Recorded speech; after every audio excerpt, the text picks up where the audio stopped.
Horizontal break પ્રકારના આઇસોલેટરની રચના આકૃતિ સાથે સમજાવો. તો આ રચનામાં કેન્દ્રથી ફરતા ડબલ બ્રેક પ્રકારના આઇસોલેટરની છે. એક મજબૂતનો ધાતુનો એક આધાર એટલે કે મેટાલિક બેઝ સ્ટ્રક્ચર હોય છે જે સમગ્ર માળખા અથવા તો સ્ટ્રક્ચરને ટેકો આપે છે.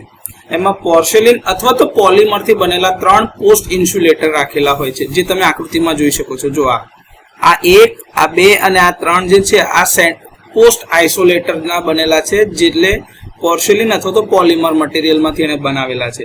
અને આ ઉપર એના ઉપર તમને કોન્ટેક્ટ દેખાય છે અને આ સેન્ટરી ઓપરેટ એટલે કે કેન્દ્રથી ઓપરેટ થતા બંને બાજુ તરફથી કોન્ટેક્ટ છૂટા પડશે. એલ્યુમિનિયમ અથવા તો કોપરનો સળિયો મધ્યમ પોસ્ટ પર રાખવામાં આવેલો હોય છે, એટલે કે આ જે મિડલ પોસ્ટ જે છે એના ઉપર, આ જે મિડલ પોસ્ટ છે એના ઉપર એલ્યુમિનિયમ અથવા તો કોપરનો એક સળિયો રાખેલો હોય છે, એટલે કે રોડ જે ઓપરેટ થાય છે. મધ્યમ ધ્રુવ એટલે કે જે મિડલ પોલ છે એ 90 ડિગ્રી સુધી આડી દિશામાં એટલે કે હોરિઝોન્ટલ દિશામાં ફેરવી શકે છે. જો તમને અહીં આકૃતિમાં દેખાશે, જ્યાં આ નીચેથી જ્યારે ઓપરેટ થશે તો આ એન્ડ આ બાજુથી આ બાજુ તરફ જશે અને અહીંથી આ તરફ જશે. જો દેખાય છે એટલે કે છૂટું પડશે. આવી રીતે કોન્ટેક્ટ બ્રેક થાય છે હોરિઝોન્ટલ બંને તરફથી. મધ્યનો જે ભાગ જે છે એ હિંજ કરેલો છે. જો આ સેન્ટર પર અહીંયા હિંજ ઓપરેશન થાય એટલે કે હિંજ કરી રાખેલું છે કે અહીંથી હલશે નહીં. જે તમે આ જોતો અહીંથી ના હલે, આ બે બાજુ આ હલ્યા કરે એટલે બે આ પોલ સાથે એનો કોન્ટેક્ટ છૂટો પડે છે. અને જે બાકીના બે છેડા જે છે એ આડી ચાપમાં ફરતા જશે.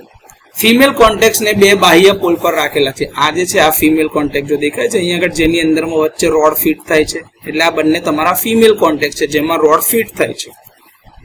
આ એક અથવા વધુ ઇન્સ્યુલેટરની ટોચ ઉપર માઉન્ટ કરેલા હોય છે અને સ્થિર રહે છે, એટલે કે ફિક્સ કોન્ટેક્ટ છે.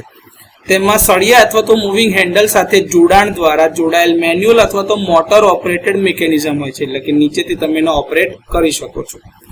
જ્યારે સંચાલિત થાય છે ત્યારે તે સર્કિટને ખોલવા અથવા તો સર્કિટને બંધ કરવા માટે બ્લેડને ફેરવે છે. આર્ક હોર્ન વૈકલ્પિક વ્યવસ્થાના ભાગરૂપે મૂકેલા હોય છે કે જ્યારે આઇસોલેટરને ખોલતી વખતે નાના આર્કિંગ થતા હોય તો એને હેન્ડલ કરવા માટે આર્ક હોર્ન મૂકેલા હોય છે, જેથી ફિક્સ અને મૂવિંગ કોન્ટેક્ટને વચ્ચે જ્યારે ફિટ કરવામાં આવે અથવા તો છૂટા કરવામાં આવે ત્યારે જે બી આર્કિંગ થશે એ આર્કિંગને એબ્ઝોર્બ કરી શકે.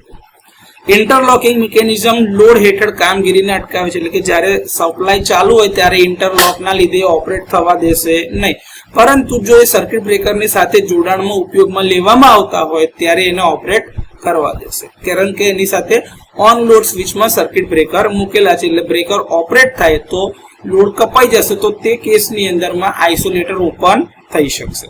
તો આ રીતે રચના બતાવેલી છે horizontal break double break type આઇસોલેટરની. કેમ કે ડબલ બ્રેક એટલા માટે કેમ કે સેન્ટરથી આ અને આ બે પોલને એક સાથે છૂટો કરે છે. તો આ 3 પોલની રચના આકૃતિમાં તમને બતાવી.